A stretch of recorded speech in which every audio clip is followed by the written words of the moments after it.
সুপারগুলো আটা দিয়ে দেব, দিয়ে কাগজটি এখানে ভালোভাবে ফিট করে দেব, যাতে এই যে জিলজিলি কাগজটি আছে এই কাগজটি শর্ট হয়ে রিমোটটি কাজ করে।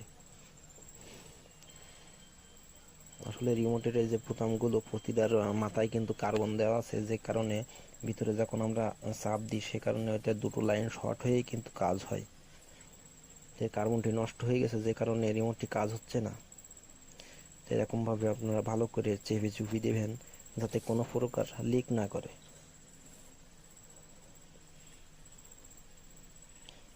তো দেখেন এখন আমরা রিমোটটি আপবো। তো দেখেন এগুলো প্রথম কিন্তু আমাদের সবকিছু সবকটা ঠিকই আছে দেখা যাচ্ছে। তো এখন আমরা রিমোটটি এঁটে রিমোটটি ঠিক হয়েছে কিনা সেটা আমি আপনাদেরকে দেখাবো।